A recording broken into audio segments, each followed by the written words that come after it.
J'espère que tout se passe pour le mieux de votre côté. Figurez-vous qu'une source espagnole à la réputation solide et aux infos souvent justes, un certain theobjective.com, a récemment partagé une information plutôt intrigante. Ce n'est pas n'importe quel site, on parle là d'un acteur majeur du journalisme numérique espagnol en ligne depuis 2013, reconnu non seulement pour son sérieux, mais aussi pour son large lectorat. Dans le paysage des médias digitaux contemporains, difficile de faire plus fiable. D'après theobjective.com, un site qu'on ne présente plus côté fiabilité, les coulisses diplomatiques s'agitent, Abdelmadjid Tebboune pourrait poser le pied à Madrid dès décembre pour une visite officielle très attendue. Et pas pour y faire du tourisme, il serait accueilli en grande pompe par Pedro Sánchez en personne. Mais attention, ce déplacement ne sortirait pas de nulle part. Les autorités espagnoles, elles ont un plan millimétré faire venir Tebboune juste après un rendez-vous de taille avec leur cher partenaire marocain. Car oui, dans les tout prochains jours, la capitale espagnole accueillera la 13e édition du sommet de haut niveau Maroc-Espagne. Ce sommet permettra à Aziz Akanouch, chef du gouvernement marocain, de venir serrer chaleureusement la main de Pedro Sánchez. Objectif, consolider davantage une entente bilatérale déjà florissante depuis le printemps 2022, une période bénie, où Rabat et Madrid vivent, disons-le franchement, un véritable idylle diplomatique. Ce n'est pas tous les jours qu'on voit le Maroc et l'Espagne se faire des politesses. Historiquement, ces deux-là alternaient entre tensions glaciales et accalmies de courte durée, surtout à cause du dossier explosif du Sahara occidental sur lequel Madrid avait toujours gardé un silence prudent. Mais voilà qu'en 2022, Pedro Sánchez, avec un sens aigu du timing et sans doute un brin de calcul géopolitique, décide de briser cette neutralité et d'embrasser la position marocaine. Résultat, depuis ce fameux printemps, les deux capitales filent le parfait amour, mais comme souvent en diplomatie, une avancée d'un côté peut provoquer une crise de l'autre. Et c'est précisément ce qu'il s'est passé en choisissant Rabat l'Espagne, c'est attirer les foudres d'Alger. Pendant près de 2 ans, de 2022 jusqu'à la fin de 2024, les relations hispano-algériennes sont tombées dans un froid glacial. Boycott économique, tensions ouvertes, gestes hostiles. Alger a répondu à Madrid avec une rare virulence. On a assisté à une brouille d'une intensité rarement atteinte entre les deux pays. Face à ce double jeu d'alliance, l'Espagne veut désormais réussir un joli coup diplomatique, consolider son idylle avec Rabat, tout en recollant les morceaux avec Alger. Comment ? En invitant Abdelmadjid Tebboune à Madrid pour une visite officielle qui, si tout se passe bien, devrait avoir lieu à la toute fin du mois de décembre. Une tentative claire de réconciliation et un pari risqué mais habile pour se refaire une place dans le cœur algérien sans froisser l'ami marocain.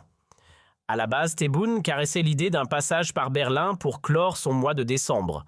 Sauf que du côté allemand, silence radio, aucune date, aucun accord, rien d'annoncé officiellement. Et voilà que les Espagnols entrent dans la danse tendant une perche diplomatique. Si le président algérien saisit cette opportunité, c'est Madrid et non pas Munich qui pourrait l'accueillir pour une visite qualifiée déjà de symbolique, voire historique. Ce serait d'ailleurs une première. Tebboune n'a jamais mis les pieds en Espagne. Assez ironique quand on sait que ce pays figure parmi les partenaires économiques les plus stratégiques de l'Algérie. On parle ici du deuxième client gazier d'Alger, l'un des plus gros importateurs de notre or bleu. En d'autres termes, un acteur clé que le président n'a pourtant jamais pris le temps de visiter. Dans le top 3 ou 4 des relations économiques de l'Algérie, l'Espagne tient une place de choix aux côtés de mastodontes comme la France, l'Italie ou encore la Chine. Alors oui, entre une poignée de main avec Loukachenko et une visite chez une puissance européenne de premier rang, le calcul est vite fait. L'Espagne, c'est tout de même le numéro 3 de l'économie européenne, juste derrière l'Allemagne et la France, et une puissance qu'on ne peut se permettre d'ignorer. L'Espagne ne joue pas dans la cour des figurants. Classée parmi les 25 nations les plus prospères de la planète, elle combine puissance économique, position géostratégique en Méditerranée et proximité géographique et historique avec l'Algérie. On ne parle pas ici d'un pays lambda, mais d'un voisin influent ancré dans l'histoire commune et les intérêts partagés. Alors si Tebboune décidait enfin de faire le voyage à Madrid, ce serait sans conteste un coup diplomatique habile. Il faut appeler un chat se rabibocher. avec l'Espagne n'est plus une option, c'est une urgence. Entre un État comme l'Espagne et d'autres pays, certes respectables, mais économiquement à la traîne comme la Biélorussie, la Somalie ou le Mozambique, le choix stratégique devrait être limpide. On parle d'intérêts cruciaux, de coopération structurante, pas de symboles creux. Il est temps d'enterrer la hache de guerre et de tourner la page de cette politique extérieure basée sur le clash permanent. Depuis qu'il est arrivé aux manettes, Tebboune a cultivé avec constance cette diplomatie de la confrontation. Il suffit de jeter un œil dans le rétroviseur entre avril et juin 2022. L'Algérie a mis les freins avec l'Espagne, gelant le traité d'amitié, stoppant les échanges économiques et lançant un boycott musclé qui a duré jusqu'à novembre 2024. 2 années de tensions stériles orchestrées par un régime qui a fait du conflit une méthode de gouvernance. 2 ans se sont écoulés, 2 longues années de tensions, de bras de fer et de diplomatie à l'aveugle. Et maintenant, il est temps de regarder la vérité en face. Le résultat est catastrophique. Ce qui est encore plus absurde, c'est que les dirigeants algériens tentent de nous faire gober que seules les entreprises espagnoles en auraient payé le prix. Sérieusement, il faut oser. Alors parlons chiffres, parlons concret. Des médias comme TheObjective.com n'ont pas manqué de sortir la calculette. Verdict, 28 mois de brouille entre Alger et Madrid et un manque à gagner de 3,2 milliards d'euros pour les entreprises espagnoles. Oui, 3,2 milliards. Pas en promesse, en perte réelle. Un embargo commercial lancé par l'Algérie qui a fait très mal et pas qu'à l'Espagne, soyons clairs. Les exportations espagnoles vers l'Algérie se sont littéralement effondrées. On est passé de 1,9 milliard d'euros en 2021 à, tenez-vous bien, 330 millions à peine en 2023. En tout, ce sont plus de 3,5 milliards d'euros de biens, de produits, de contrats qui se sont évaporés, envolés en fumée diplomatique. Voilà le vrai bilan et les chiffres continuent de tomber. En 2021, les exportations espagnoles vers l'Algérie tournaient autour de 1,8 à 1,9 milliards d'euros. Puis dès que les restrictions commerciales sont entrées en jeu patatras, en l'espace de 6 mois, on est descendu sous la barre du milliard. Et en 2023, c'est simple, le compteur s'est figé à 332 millions. Un effondrement pur et simple. Et ce n'est pas fini, d'autres rapports, d'autres analyses avancent même des pertes encore plus vertigineuses. Les estimations varient, mais la fourchette reste la même entre 2 et 3 milliards d'euros de manque à gagner pour les entreprises ibériques. Une véritable hémorragie économique. Prenons un cas concret, pas moins de 8 934 entreprises espagnoles étaient actives sur le marché algérien. En 2019, elles exportaient pour 2,9 milliards d'euros. En 2023, ce chiffre est tombé à 332 millions. Un plongeon brutal, quasi dramatique, qui a touché de plein fouet tout un tissu entrepreneurial. Voilà ce que coûte une diplomatie du clash. Revenons un instant en 2019 à l'époque où les relations entre Alger et Madrid étaient encore au beau fixe, les exportations espagnoles vers l'Algérie frôlaient alors les 2,9 milliards d'euros. En moyenne, les échanges commerciaux entre les deux pays tournaient autour de 3 milliards. Bref, on parlait de gros volumes, des chiffres bien réels, pas des projections sur papier. Mais depuis novembre, un tournant. Entre janvier et mai 2025, le blocus économique imposé aux entreprises espagnoles a été levé. Résultat, effet rebond immédiat. Les exportations espagnoles repartent en flèche avec une hausse spectaculaire de 162%, franchissant la barre des 900 millions d'euros en quelques mois à peine. Autant dire que les affaires reprennent et vite. Cependant, soyons clairs, ce n'est qu'un début. Tant que le président Tebboune et son homologue Pedro Sánchez ne se seront pas serrés la main lors d'une visite officielle, la normalisation des relations reste suspendue. Un redémarrage, oui, mais encore fragile. Petit retour en arrière, Pedro Sánchez avait déjà posé le pied à Alger. Une première fois, c'était en octobre 2020, en pleine tourmente sanitaire mondiale. À peine avait-il quitté la capitale algérienne que Tebboune, gravement touché par une forme sévère du Covid-19, était évacué en urgence en Allemagne. Un timing pour le moins malheureux. Depuis cet épisode, les contacts n'ont pas totalement cessé, mais ils ont tourné au ralenti. Quelques échanges ici et là, un semblant de dialogue relancé, notamment avec la venue récente du ministre espagnol de l'Intérieur à Alger.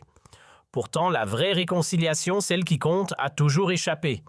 Même le ministre des Affaires étrangères espagnol attendu en 2023 a dû annuler son déplacement. Toujours un contretemps, toujours un rendez-vous manqué. Mais fin octobre dernier, quelque chose a bougé. Un certain Fernand Grand de Margomès, ministre espagnol de l'Intérieur, a atterri discrètement à Alger entre le 19 et le 20 octobre. Reçu d'abord par son homologue algérien Saïd Saoud, puis par le président Tebboune lui-même. Un geste symbolique, certes, mais qui pourrait bien marquer les premiers pas d'un vrai retour à la normale entre les deux capitales. L'Espagne, aujourd'hui, ne veut plus simplement envisager une réconciliation, elle veut la sceller noir sur blanc. Clore le chapitre des tensions, refermer le dossier des brouilles diplomatiques et repartir sur de bonnes bases. Comment en envoyant une belle invitation à M. Tebboune pour une visite à Madrid. Il reste 3 semaines avant la fin décembre, autant dire que la balle est dans son camp. Et franchement, vu l'état des lieux, un petit déplacement en Espagne semble plus qu'urgent, c'est vital pour faire le point et recoller les morceaux. Mais pour que ce voyage ait un sens encore, faudrait-il que le président algérien accepte de tirer un trait sur sa fameuse stratégie des conflits absurdes. Prenons l'exemple du bras de fer avec l'Espagne. Officiellement, certains proches du pouvoir se vantent d'avoir infligé 3-5 milliards d'euros de pertes aux entreprises espagnoles. Oui, très bien. Sauf que dans les faits, devinez qui a récupéré la mise, le Maroc. Et c'est là toute l'ironie de cette diplomatie du clash en croyant sanctionner Madrid. Alger a sans le vouloir offert un joli cadeau à Rabat. Résultat des courses, les relations commerciales entre le Maroc et l'Espagne se sont envolées et aujourd'hui ce n'est plus la France mais bien l'Espagne qui occupe la première place parmi les partenaires économiques du royaume chérifien. Un retournement de situation digne d'un manuel d'auto-sabotage. Les données sont là noir sur blanc et elles parlent d'elles-mêmes. En 2024, les échanges commerciaux entre le Maroc et l'Espagne ont explosé pour atteindre 22,7 milliards d'euros. Oui, vous avez bien entendu, c'est plus du double de ce qu'ils étaient en 2015 où ils plafonnaient à 9-8 milliards. En moins d'une décennie, la machine s'est emballée. C'est tout sauf anodin. Et devinez quand cette accélération s'est produite, juste après que l'Algérie ait décidé de jouer la carte du bras de fer, du gel diplomatique et de l'embargo économique contre l'Espagne. Résultat, les entreprises espagnoles, loin de s'effondrer, ont simplement changé de cap. Elles ont vu dans le Maroc une porte grande ouverte, Rabat a tendu la main et Madrid l'a saisie. Rien qu'en 2024, le Maroc a importé pour 9,8 milliards d'euros de produits espagnols. Mais ce n'est pas tout. Dans l'autre sens, l'Espagne a exporté vers le Maroc pour 12,8 milliards d'euros. Faites le calcul, les 3 milliards perdus côté algérien ont été récupérés et même dépassés grâce au marché marocain. Moralité. Ce qu'Alger pensait être une punition s'est transformé en opportunité dorée pour Rabat. D'ailleurs, les signaux de normalisation entre l'Espagne et l'Algérie, eux, ne sont apparus qu'en toute fin 2024. Un peu tard, non. Ce qu'il faut retenir, c'est que l'Espagne n'a pas bougé d'1 millimètre sur le dossier du Sahara occidental, le point de départ du conflit. Simple Madrid a choisi de sortir du flou, de ne plus jouer la carte de la neutralité et d'embrasser ouvertement la position du Maroc appuyée par les résolutions de l'ONU. Depuis cette prise de position, rien n'a changé. Pas un mot de travers, pas un rétro-pédalage. Face aux cris d'Alger, l'Espagne a gardé son calme. Pas une concession, pas une reculade. Elle a encaissé les attaques sans chercher à dramatiser ni envenimer les choses. Madrid a préféré la patience à la confrontation, le silence à la surenchère. Aucun chantage accepté, aucune pression subie. Une leçon de sang-froid diplomatique. Et pourtant, du côté algérien, on a tout tenté. Réduction des vols vers l'Espagne, diminution des liaisons maritimes et même silence radiodiplomatique. L'ambassade espagnole à Alger a tourné au ralenti, voire au point mort pendant près de 2 ans du printemps 2022 jusqu'à fin 2023. Même en 2024, l'activité restait quasi fantomatique. Et malgré tout ça, l'Espagne est restée impassible. Il aura fallu attendre la toute fin de 2024 pour voir Alger se décider timidement à relancer son ambassade à Madrid. Et pendant tout ce temps, silence radio côté espagnol. Pas de représailles, pas d'escalade, pas de déclarations rageuses dans la presse. Juste du calme. Les canaux de communication sont restés ouverts, les portes du dialogue jamais fermées. Aucun discours officiel médiatique ou diplomatique n'a versé dans l'anti-algérien. Classe. Les Espagnols, eux, ont choisi une posture très claire, laissez-les faire leur crise, ça va leur passer. Un peu comme des parents bienveillants face à un ado en pleine crise d'hormones qui casse tout dans sa chambre pour attirer l'attention. On regarde, on attend et on se dit, quand il aura fini de bouder, on pourra enfin discuter. Voilà l'attitude de l'Espagne dans cette histoire, c'est exactement ça. Et franchement, une stratégie d'une finesse redoutable. Pas de bras de fer, pas de surenchère, juste du self-control, un respect apparent et une patience à toute épreuve. Les responsables espagnols ont compris une chose inutile de réagir à l'absurde. L'Algérie finira bien par se rendre compte que cette politique du coup de colère permanent ne mène strictement à rien. Ce qui, soyons honnêtes, est entièrement vrai. Soyons honnêtes, la stratégie d'Alger vis-à-vis de l'Espagne a été un coup d'épée dans l'eau. Aucun gain concret, aucune avancée stratégique. Et ceux qui prétendent que l'Algérie n'y a rien perdu se voilent la face. En réalité, c'est tout le contraire. Sur le terrain, environ 119 entreprises espagnoles opéraient en Algérie officiellement enregistrées, avec une quarantaine d'entre elles particulièrement dynamiques, actives sur plusieurs secteurs clés. Ces échanges n'étaient pas symboliques, ils faisaient tourner l'économie. Plus de 23 000 emplois directs ou indirects dépendaient de ces relations bilatérales. Et puis, il ne faut pas l'oublier, l'Espagne figurait dans le cercle très restreint des principaux fournisseurs de l'Algérie, au même titre que la Chine, la France ou l'Italie.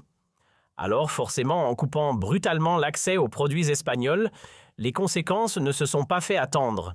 Le marché algérien a connu des flambées d'inflation spectaculaires, notamment dans des secteurs aussi sensibles que l'aviculture, les poussins, les aliments, les intrants agricoles. Tous ont subi des hausses vertigineuses. Il faut dire qu'avant la rupture, les sociétés espagnoles détenaient plus de 60% des parts de ce marché. Autant dire que la coupure a été brutale et coûteuse. Tout ça pour ça. Résultat d'un boycott absurde, punitif et franchement complètement déconnecté du bon sens, le prix du poulet en Algérie a littéralement flambé. La viande blanche est devenue un produit de luxe. Et ce n'est pas tous les matériaux de construction, les pièces mécaniques, tout a suivi la même courbe ascendante. À force de vouloir éjecter les entreprises espagnoles du marché, on a verrouillé l'économie nationale pour finir par déclencher une inflation galopante. Explosion des prix, effondrement du pouvoir d'achat, suppression d'emplois à la clé. Un carnage économique en bonne et due forme, mais ce n'est pas juste une crise interne qu'on s'est infligée. L'Algérie s'est aussi offert cerise sur le gâteau, une brouille diplomatique avec l'Union européenne, résultat procédure d'arbitrage ouverte, menace de sanctions, tensions grandissantes. Pourquoi ? Pour un conflit creux vide de tout intérêt stratégique. Un conflit pour le conflit. Et pendant ce temps-là qu'ont fait les Espagnols, rien de provocateur, pas une insulte, pas une mesure hostile, pas un geste contre l'Algérie. Au contraire, ce sont eux qui, sans relâche, ont repêché les haragas algériens en détresse au large, embarqués sur des bateaux de fortune à la dérive à 2 doigts du drame. L'humanisme, ça ne s'invente pas. Il suffit de regarder comment les haragas algériens sont traités une fois arrivés en Espagne pour comprendre ce qu'est la dignité humaine appliquée. Ce ne sont ni la peur ni la répression qu'ils y rencontrent, mais bien la main tendue, celle de la Croix-Rouge espagnole, des ONG, mobilisées des gardes-côtes, qui au lieu de repousser recueillent, soignent, protègent. Ces migrants, souvent à bout de force, n'ont pas été brutalisés. Ils ont été aidés. Ils ont été sauvés. Point final. Face à cette crise migratoire, l'attitude de l'Espagne a été, disons-le, exemplaire. Oui, il y a eu quelques dérapages isolés. Aucun système n'est parfait, mais la ligne de conduite, elle est restée droite, respect des droits fondamentaux, traitement digne des Algériens, même dans l'irrégularité. Et comment Tebboune a-t-il répondu à tout cela ? Avec une hostilité froide presque cruelle envers un pays qui n'avait pourtant montré que retenue et respect. Résultat de cette agressivité, zéro, rien, nada. L'Espagne a-t-elle cédé sur le dossier du Sahara occidental ? Absolument pas. Même après tant de bruit, Madrid n'a pas bougé d'un pouce. Une guerre diplomatique pour du vent. Est-ce que l'Algérie a obtenu la moindre concession diplomatique de l'Espagne ? Absolument aucune. Pas l'ombre d'un geste, pas même un clin d'œil politique. Et je pèse mes mots, rien. Zéro. Ce n'est pas Madrid qui a tendu la main, c'est le régime de Tebboune qui, voyant que la France soutenait désormais la souveraineté du Maroc sur le Sahara occidental, a paniqué. Plutôt que de se battre sur deux fronts contre deux poids lourds européens, il a préféré calmer le jeu avec l'Espagne, pour mieux concentrer ses flèches sur Paris. Encore une fois, une guerre diplomatique sortie de nulle part et qui ne rapportera à l'Algérie que frustration, isolement et dégâts. Voilà ce qu'on appelle la diplomatie du chaos organisé. Depuis son arrivée au pouvoir, Tebboune s'est transformé en chef d'orchestre d'un concert de conflits inutiles. Il s'est fâché avec les Émirats, refroidi avec l'Arabie saoudite, crispé avec les pays du Sahel, affronté avec l'Espagne, embrouillé avec la France. Pour quel résultat? Aucun. Pas une seule de ces batailles n'a produit un bénéfice réel pour le peuple algérien, parce qu'au fond, ces disputes n'avaient pas de raison d'être. L'Espagne, elle n'a jamais trahi ni agressé l'Algérie, bien au contraire. Prenez l'exemple du palace de Barcelone acheté à l'époque par les Haddad via un fonds souverain algérien. Qui a collaboré pour que l'hôtel revienne dans le giron algérien, l'Espagne?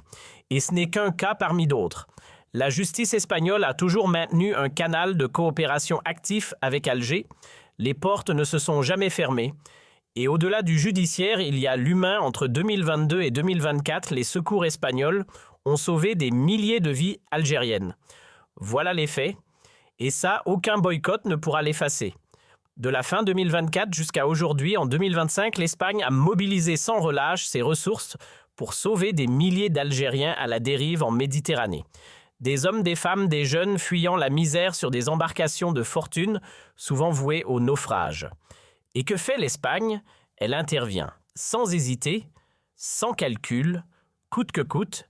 Les opérations de sauvetage, les patrouilles maritimes, les soins d'urgence, tout cela a un prix, un vrai. Et pourtant, Madrid ne s'est jamais dérobé. Jamais. Et face à cette générosité, comment a réagi Tebboune? En méprisant, en médisant, en optant pour la petitesse et le cynisme. Ce qu'il a montré dans cette crise, c'est un niveau de bassesse qu'on peine à qualifier. Parce que l'Espagne ne partageait pas son avis sur le Sahara occidental, alors il fallait l'attaquer, l'insulter franchement. Ce territoire, rappelons-le, n'est mentionné ni dans le Coran ni dans les hadiths. Ce n'est pas une question religieuse ni existentielle. Et surtout, depuis quand un État souverain comme l'Algérie peut-il imposer ses choix géopolitiques à un autre État souverain? Si l'Espagne ne peut pas forcer Alger à abandonner le soutien au Polisario, pourquoi Alger penserait pouvoir dicter à Madrid sa politique étrangère? C'est un débat interne espagnol, un choix démocratique. Pedro Sánchez a fait ce choix en assumant face à son peuple. Il a été réélu. Les urnes ont parlé. Fin de l'histoire. Ce que choisit de défendre Madrid sur le plan diplomatique ne regarde qu'elle. On aurait pu comprendre un coup de sang si par malheur l'Espagne avait ouvertement remis en cause la souveraineté de l'Algérie, menacé ses frontières ou tenté de saper son unité nationale. Là oui, l'indignation aurait été légitime. Mais ici, rien de tout ça. Nada. Ce que l'Espagne dit au fond, c'est très simple. L'indépendance totale du Sahara occidental, ça ne nous convainc pas. Pour préserver nos intérêts, stabiliser la région et éviter une poudrière géopolitique, nous penchons pour une autonomie encadrée sous souveraineté marocaine. Ce point de vue, faut-il le rappeler, est partagé par presque tout le monde, Arabes, Égypte, Jordanie, monarchie du Golfe, membres de la Ligue arabe, qui ont tous pris la même direction sans drame. Pas un seul État arabe n'a choisi de soutenir le Polisario. Aucun n'a brandi l'étendard d'un Sahara occidental indépendant. Alors quoi, on va leur déclarer la guerre un par un? Se battre avec l'Espagne pour ça? C'est tout bonnement grotesque. Ce conflit, Tebboune va devoir s'en expliquer. Et pendant ce temps, de l'autre côté, les Espagnols, eux, tendent la main. Ils multiplient les gestes d'apaisement, facilitent les procédures de visa pour les Algériens. Et comme le soulignait récemment le média The Objective, tout cela malgré la tempête diplomatique. Franchement, qui joue la carte de la maturité ici? Lorsque Paris a décidé de claquer la porte à double tour, réduisant l'accès au visa pour les Algériens, devinez qui a gardé la fenêtre entrouverte? L'Espagne.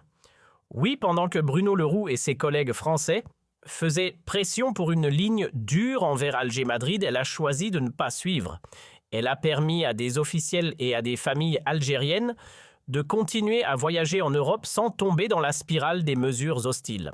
Et dans ce climat de dégel progressif, voilà qu'un nouveau visage diplomatique s'apprête à débarquer à Alger. Son nom, Fernando Bachiller Ramiro, pas à confondre avec Fernandez, attention au lapsus. C'est lui qui va remplacer Fernando Morán Calvo Sotelo au poste d'ambassadeur d'Espagne. Un vétéran de la diplomatie, celui-là. Fernando Bachiller, c'est plus de 30 ans de carrière au service de la politique étrangère espagnole. Il était jusqu'ici en poste à Varsovie, après avoir représenté l'Espagne en Roumanie, au Gabon et dans plusieurs autres missions stratégiques sur le continent africain. Juriste de formation, fin connaisseur du droit public, il est reconnu pour son efficacité, sa finesse diplomatique et sa grande maîtrise des dossiers sensibles. Bref, ce n'est pas un amateur qu'on envoie à Alger, c'est du sérieux. L'Espagne, pourtant, s'est toujours montrée bienveillante envers l'Algérie. Et malgré cela, nous avons déclenché une crise avec un partenaire loyal, un allié clé. Tout ça pour faire plaisir au Polisario. Pour les beaux discours de 300 000 âmes éparpillées dans le désert. J'allais dire 300 000 nomades, mais je préfère éviter le mépris inutile. J'ai du respect pour les Sahraouis, vraiment. Mais sacrifier les intérêts de 45 millions d'Algériens pour une poignée d'hommes, il faut avoir perdu tout bon sens. Ces populations ont évidemment le droit de défendre leur cause, tout comme nous avons le droit, voire le devoir, de poursuivre nos intérêts nationaux avec pragmatisme. Ce n'est pas parce qu'on n'a pas la même lecture du monde qu'on est forcément ennemi. Alors oui, je croise les doigts pour que Tebboune prenne enfin la route de Madrid fin décembre 2025. Et surtout qu'il ferme enfin le chapitre stérile de cette diplomatie de l'affrontement ridicule. Il serait peut-être temps qu'il rende des comptes. Car pendant 2 longues années, il a plongé l'Algérie dans un isolement absurde en s'acharnant contre un pays qui n'a cessé d'être un ami solide et un allié stratégique.